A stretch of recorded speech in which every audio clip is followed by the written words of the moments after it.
Hi everybody, my name is Jens Larsen. If you're checking out players like Gilad Hekselman, Lage Lund or Nelson Vegas, then you're probably going to come across voicings like the ones I'm going to talk about in this video.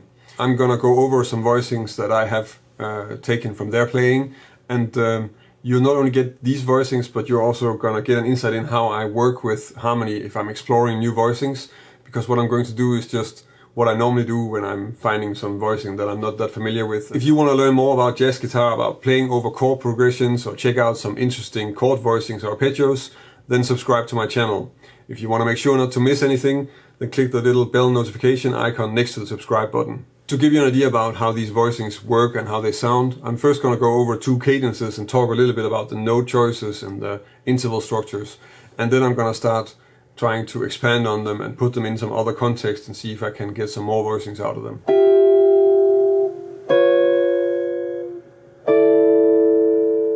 This first cadence has a D minor voicing that's actually consisting out of three notes, E, F and G, so three notes next to each other. And of course we're not voicing it so that they're next to each other, because that's very difficult to play. Then you get this voicing, which is, it looks impressive, but it's not very practical. And the way that's solved here is that we have the F and the G next to each other, and then the E put up an octave. It's not a complete D minor 7 voicing, because we're of course using it as a D minor 7 in a 2-5-1, but we don't have a C. But with these higher range voicings, the need to have them complete is a little bit less, so that's becoming a little bit less important, and it's more if you're playing sort of in the middle or lower register that you want to have complete voicings. So we have this D minor, then we move to this G7, and that's a G7 with a flat 5, and this is a complete voicing in the sense that we of course don't have a root, but we do have third, 7, and then a flat 5. And then we get the C major 7. So here we have, again, well actually this is a C6-9. So of course when I'm saying C major 7, the way I think about this is usually that C major 7, then anything from C6 or C major 7 will work. And in this case we have the third, the 6 and the 9. And that's this E sus4 triad in fact.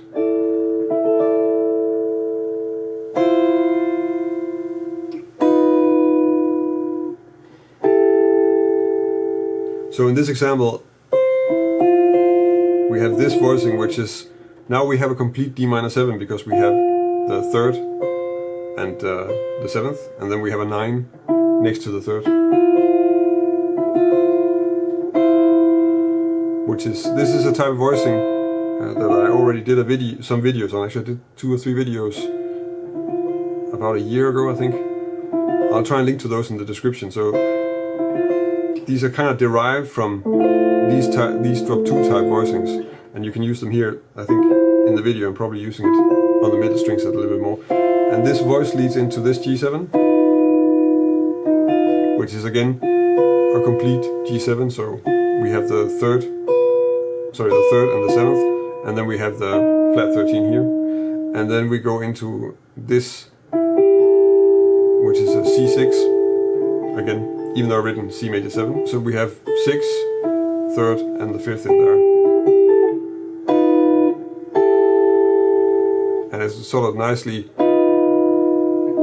the resolution from the G7 to the C is nice, because it's like, it has some contrary movement. So this is going down, and then this goes up and this goes up as well. So you have sort of the voice splitting. To explore this type of voicing, let's just focus on the first voicing, so this D minor 7. And one way that you can do that, one way that I very often work with the voicings just to see what I can do with it and what I can get out of it, is to take the context that you find it in and then just move it through the scale, because then you're going to get all the diatonic voicings. And with something like this, some of those are going to be a little bit difficult to play, because there are some stretches involved. As soon as you have a voicing that has seconds in them, then you're going to get some stretches. And just to sort of look for playable and less playable versions of this, I'm doing this on 2 string sets. So I'm doing it on the top string set here, and also the middle string set. and that's just purely to have a little bit more of an overview about which places it may or may not be playable, because I think that gives a little bit better picture of that. So for the top string set, if I take this type of voicing through the scale, you get this.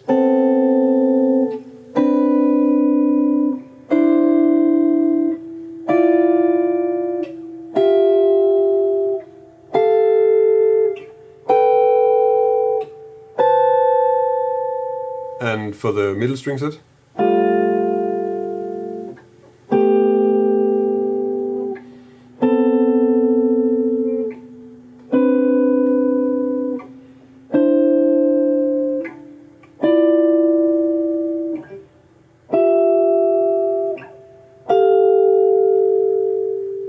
if we look at the voicings from these exercises and we want to find another D minor voicing, then probably the voicing we want to have is a voicing with an F in it. And the voicings with F in from these exercises would be this one, and then of course the one we started with, and this one. And if we take the first one of those, so of course we already have a cadence with this one, just to try and make a cadence with this one, we can do something like this.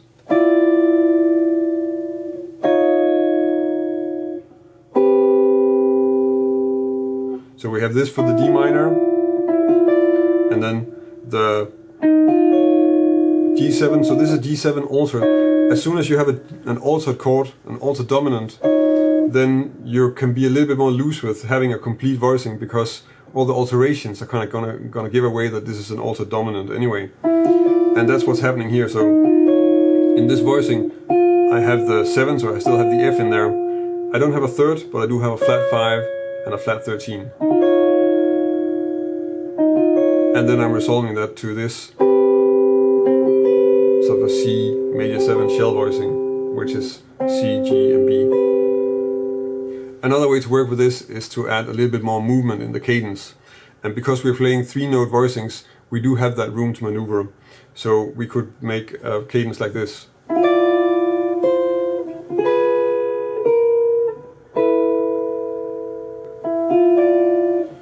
I'm starting with the D minor voicing from the last example, and then I'm going from D down to C, just to point towards the G7. This G7 I'm using now is a G7 with a flat 9, which is this one. This is actually just a triad. And then I'm adding the sharp 9 instead of the flat 9.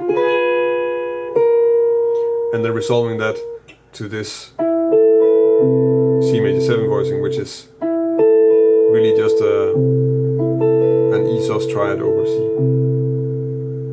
Another example where you can add more movement to the voicings, but then using the original D minor voicing that we started with, could be this one.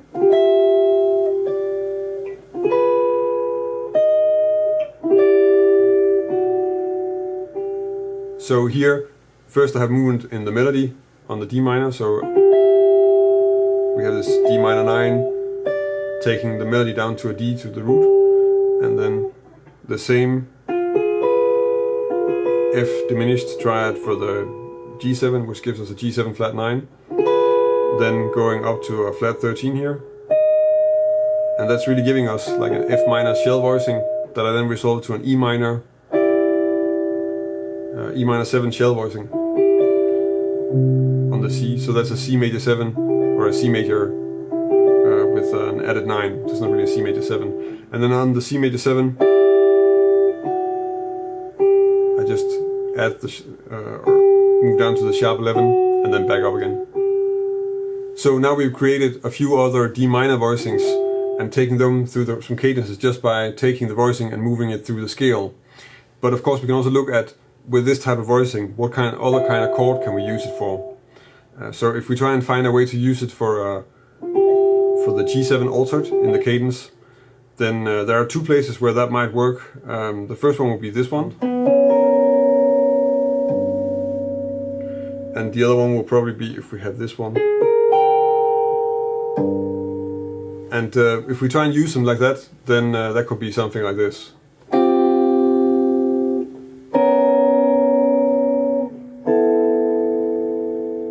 So here I'm starting with this D minor 11, which is basically a C sus triad, and then I go into my G7 altered voicing, And in this case, that's of course the third, the flat 5, and the sharp 9.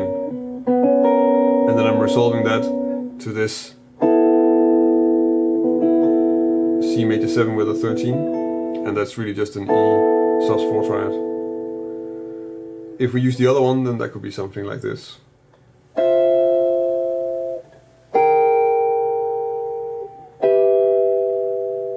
So here I'm starting with this. It's like an F, it's actually a type of F major 7 shell voicing, which is like F, C and E. So on the D minor 7, that's going to be a complete D minor 7 in fact, because we have the 3rd, the 7th and the 9. Then I'm going into this G7, which is a G7 altered, and it has the root on top, and then it has a flat 9 and a sharp 9. So for the rest it doesn't actually contain only the extensions and the alterations, and then I'm resolving that to this C major 7, which is in fact just an E minor triad. Now we can do the same as what we did with D minor voicing, so we can take it through the scale, and it's gonna give us a little bit of different result than we got with the D minor, because the scale is different that we're taking now. The G7 altered scale is of course the same as A flat melodic minor, which is a little bit different from a major scale. So that would be these voicings.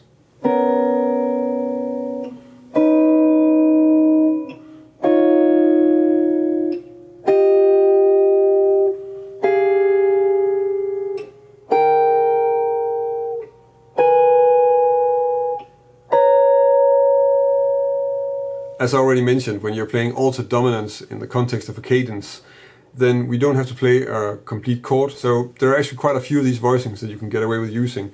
I'm not going to go over all of them. I'm just going to give you 3 examples of how you can put these voicings to use in a 2-5-1, and then you have an idea about it. You should just try and experiment with some of the other ones and see if you can make a cadence, or maybe use it in some other context where you think this works as a voicing.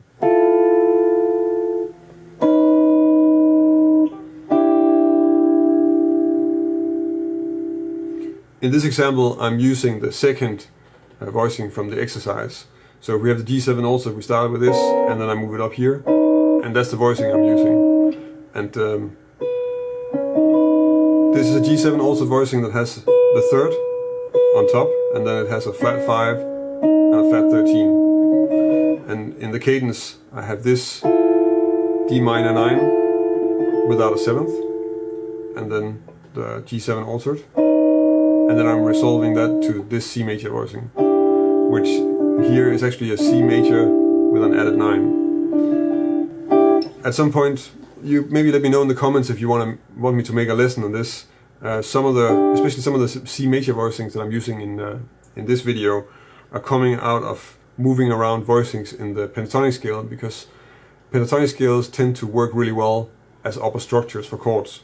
And that's really what's happening here. So this voicing is kind of coming out of moving notes around and voicing around in an E minor pentatonic. So that's this type of thing. And you can do a lot with that. So if you want me to make a video on it, then let me know in the comments.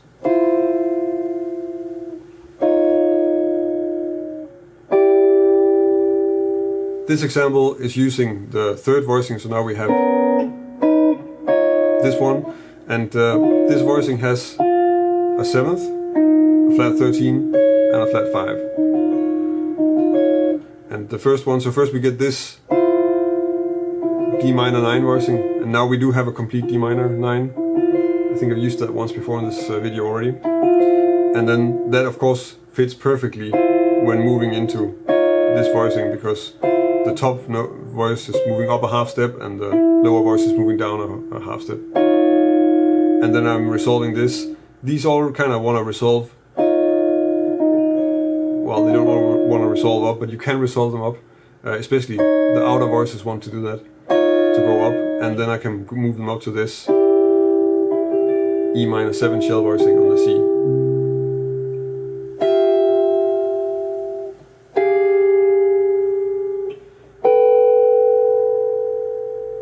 In this example, I'm using this G7 also, so that's one of the later ones in the exercise, because we have the...